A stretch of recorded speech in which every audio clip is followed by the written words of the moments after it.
ഗംഭീർ കോച്ചായിട്ട് വന്നപ്പോൾ ഇന്ത്യൻ ടീമിൽ വലിയ മാറ്റങ്ങളാണ് വന്നിട്ടുണ്ടായിരുന്നത്. ഇപ്പോഴിതാ ഹാർദിക് പാണ്ഡ്യയുടെ ചീട്ട് കയറിയിരിക്കുകയാണ്. രോഹിത് ശർമ്മ വിരമിച്ചതുകൊണ്ട് ഇന്ത്യൻ ടീമിന് പുതിയൊരു T20 ക്യാപ്റ്റനെ ആവശ്യമാണ്. വൈസ് ക്യാപ്റ്റൻ ആയിട്ടുണ്ടായിരുന്നത് പാണ്ഡ്യയായിരുന്നു. എന്നാൽ ഇപ്പോൾ പാണ്ഡ്യയെ തട്ടിയിരിക്കുകയാണ് ഗംഭീർ. ഇന്ത്യൻ ടീമിന് പുതിയൊരു T20 ക്യാപ്റ്റൻ എത്തിയിരിക്കുകയാണ്.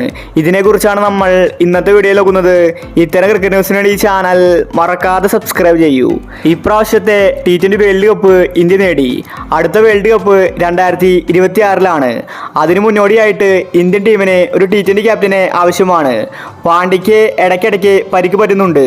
അതുകൊണ്ട് ഇനി പാണ്ഡ്യയെ ക്യാപ്റ്റനാക്കില്ലെന്ന റിപ്പോർട്ടാണ് വന്നിരിക്കുന്നത്. ഇന്ത്യയുടെ പുതിയ T20 ക്യാപ്റ്റനായിട്ട് സൂര്യകുമാർ ചുമതലയേൽക്കാൻ പോവുകയാണ്. T20യിൽ സൂര്യകുമാർ നമ്പർ 1 ആണ്. സൂര്യ ഇതിനു മുന്നേയും ഇന്ത്യൻ ടീമിന്റെ ക്യാപ്റ്റനായിട്ടുണ്ട്. അന്ന് ഇന്ത്യ പരമ്പര നേടുകയും ചെയ്തിട്ടുണ്ട്. അതുകൊണ്ട് ഇനി അങ്ങോട്ട് സൂര്യകുമാർ ആയിരിക്കും ഇന്ത്യയുടെ T20 ക്യാപ്റ്റൻ.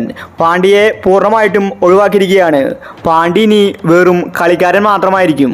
കോച്ച് ഗംഭീറും സെലക്ടറായ അഗാക്കറുമാണ് തീരുമാനം പറഞ്ഞിരിക്കുന്നത്. പാണ്ഡ്യ ഇന്ത്യയുടെ സ്ഥിര ക്യാപ്റ്റനാകാൻ BCCIക്ക് ഇൻട്രസ്റ്റ് ഉണ്ടായിരുന്നു. എന്നാൽ പാണ്ഡ്യയ്ക്ക് ഇടയ്ക്കിടയ്ക്ക് പരിക്ക് പറ്റുകയാണ്.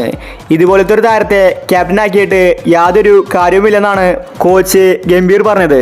അതിനോട് ഇപ്പോൾ BCCI യോജിച്ചിരിക്കുകയാണ്. ശ്രീലങ്കൻ പരമ്പരയിലായിരിക്കും പുതിയ T20 ക്യാപ്റ്റനെ പ്രഖ്യാപിക്കുന്നത്.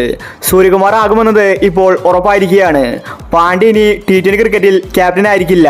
പാണ്ഡ്യയുടെ കാലം കഴിഞ്ഞിരിക്കുകയാണ്. ഇനി അങ്ങോട്ട് ഇന്ത്യൻ ടീമിനെ സൂര്യകുമാർ നയിക്കും. അപ്പോൾ ഇത്തരം ക്രിക്കറ്റ് ന്യൂസിന് വേണ്ടി ഈ ചാനൽ മറക്കാതെ സബ്സ്ക്രൈബ് ചെയ്യൂ.